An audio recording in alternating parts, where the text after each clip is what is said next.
Dear student, welcome back to my channel. मैं doctor Aradhana Tripathi. आज मैं आप लोगों के लिए ह्यूमन फिजियोलॉजी का पार्ट 6 वीडियो लेकर आई हूँ। 50 क्वेश्चन है, फटाफट सॉल्व करेंगे। वीडियो स्टार्ट करने से पहले जो स्टूडेंट मेरे चैनल पर पहली बार आए हैं, please like, subscribe and press the bell icon. So let's start the video. First question देखते हैं। श्वेत रक्त कण का जीवन काल कितना होता है? ये होता है 2 से 4 दिन का, कहीं कहीं पर 10 से 13 दिन भी लिखा हुआ है। ओके। सेकंड क्वेश्चन देखिए, आरबीसी एवं डब्ल्यूबीसी का अनुपात कितना होता है? तो ये 600:1। रक्त बिंबाणु का जीवन काल कितना होता है? ये 3 से 5 डेज का होता है। लाल रक्त कणिकाओं का आकार कैसा होता है? ये छोटा, गोल, चपटी, टिकिया के आकार की होती है। श्वेत रक्त कणिकाओं का आकार कैसा होता है? ये रंगहीन, आकारहीन, अमीबा के आकार की तरह पिलपिली होती हैं। नेक्स्ट क्वेश्चन देखिए, श्वेत रक्त कणिकाएं कितने प्रकार की होती हैं? ये 3 प्रकार की होती हैं। कौन कौन सी हैं? पहला है वेसोफिल्स, ये लगभग होते हैं 5%। इओसिनोफिल्स, ये 3% होती हैं। और न्यूट्रोफिल्स होती हैं 67%। कणिका रहित श्वेत रक्त कणिकाएं कितने प्रकार की होती हैं? ये भी 3 प्रकार की होती हैं। कौन कौन सी हैं? लिम्फोसाइट, ये 25% होती हैं। मोनोसाइट 1.5% होती हैं। और मैक्रोफेसेस ये होती हैं 3%। नेक्स्ट क्वेश्चन देखिए, बैक्टीरिया, वायरस एवं अन्य संभावित हानिकारक संक्रमणों के खिलाफ रक्षा के लिए एंटीबॉडी कौन सी कणिकाएं पैदा करती हैं? तो ये है लिम्फोसाइट्स। मोनोसाइट का क्या कार्य है? तो ये जीवाणुओं को नष्ट करती हैं। नेक्स्ट क्वेश्चन, किन कणिकाओं में केंद्रक नहीं पाया जाता है? तो ये है आरबीसी। एंटीबॉडी के निर्माण में सहायक कणिका कौन सी है? तो ये है डब्ल्यूबीसी। अम्ल क्षार का संतुलन कौन सी कणिका करती है? तो ये है आरबीसी। रोगों से शरीर की रक्षा करने का कार्य कौन सी कणिका करती हैं? तो ये है डब्ल्यूबीसी। डब्ल्यूबीसी यानी कि वाइट ब्लड सेल्स होते हैं जो श्वेत रक्त कणिकाएं। ओके। आरबीसी का क्या कार्य है? शरीर की प्रत्येक कोशिका तक ऑक्सीजन पहुंचाना और अशुद्ध वायु कार्बन डाइऑक्साइड को फेफड़ों तक पहुंचाना।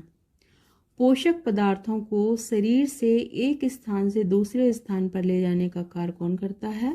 तो ये है डब्ल्यूबीसी। नेक्स्ट क्वेश्चन देखिए बच्चों, श्वेत रक्त कोशिका की संख्या मानव रक्त में कितनी होती है? तो ये लगभग होती है 1 घन मिलीमीटर रक्त में लगभग 7,500, वैसे 6,000 से 10,000 के बीच तक होती है। ओ रक्त समूह में कौन सा एंटीजन पाया जाता है? इसमें ए और बी दोनों अनुपस्थित रहते हैं, कोई एंटीजन नहीं होता है, इसलिए इस ब्लड ग्रुप को सर्वदाता ब्लड ग्रुप कहते हैं। ओके। आरएच एंटीजन का परीक्षण किस पर किया गया था? तो ये रेसिस बंदर पर किया गया था। हृदय आवरण की दोनों परतों के मध्य एक तरल पदार्थ होता है, इसे क्या कहते हैं? इसे कहते हैं हम पेरिकार्डियल फ्लूइड। एक हीमोग्लोबिन के अणु में कितने ऑक्सीजन बंधक स्थान होते हैं? तो ये है 4। निलय द्वारा प्रत्येक मिनट में निष्पादित की गई रक्त की मात्रा को क्या कहते हैं? तो इसको कहते हैं हम लोग कार्डियक आउटपुट। सामान्य व्यक्ति का सिस्टोलिक ब्लड प्रेशर कितना होता है? तो ये होता है 120 mmHg। सिस्टोलिक यानी कि उच्चतम रीडिंग, जो हम लोग ब्लड प्रेशर चेक करते हैं तो जो उच्चतम होती है वो कहलाती है सिस्टोलिक। ये होती है 100 से 140 तक नॉर्मल। सामान्य व्यक्ति की डायस्टोलिक ब्लड प्रेशर कितना होता है? तो ये होता है 80 mmHg। डायस्टोलिक यानी कि निचली रीडिंग कहलाती है, ये 60 से 90 नॉर्मल कहलाती है। ओके। सामान्य व्यक्ति का ब्लड प्रेशर कितना होना चाहिए? तो ये होना चाहिए 120/80 mmHg। mmHg क्या है? ये इसकी इकाई है, इसको कहते हैं मिलीमीटर ऑफ मरकरी। SGPT किससे संबंधित है? तो ये लीवर से संबंधित है। नेक्स्ट क्वेश्चन देखिए, SGPT का फुल फॉर्म क्या है? SGT का फुल फॉर्म है serum glutamic pyruvic transaminase. SGPT क्या है? यह एक प्रकार का एंजाइम है जो हृदय की कोशिकाओं तथा लीवर में पाए जाते हैं। SGPT का स्रावन कब होता है? जब हृदय और लीवर की कोशिकाएं क्षतिग्रस्त हो जाती हैं, जैसे कि जब वायरल होता है, हेपेटाइटिस होता है या हार्ट अटैक पड़ता है, तो उस समय SGPT का स्रावन बढ़ जाता है। SGPT के द्वारा किन रोगों का पता लगाया जा सकता है? तो ये लीवर और हृदय संबंधी रोगों का पता लगाया जा सकता है। शल्य क्रिया से में आर्थ्रोप्लास्टी क्या है? तो ये है कूल्हे के जोड़ का प्रतिस्थापन। त्रिवल्ली कपाट क्या है? यह दाएं आलिंद व निलय के बीच लगे रहते हैं। हृदय पेशी किन मांसपेशियों की बनी होती है? तो ये अनैच्छिक मांसपेशियों की बनी होती है, क्योंकि इसमें फैलने और सिकुड़ने की प्रक्रिया स्वयं होती रहती है। हृदय बीच में कैसा होता है? तो ये खोखला होता है। हृदय के दाएं भाग में कैसा रक्त होता है? तो ये अशुद्ध रक्त होता है। बाएं भाग में शुद्ध रक्त होता है।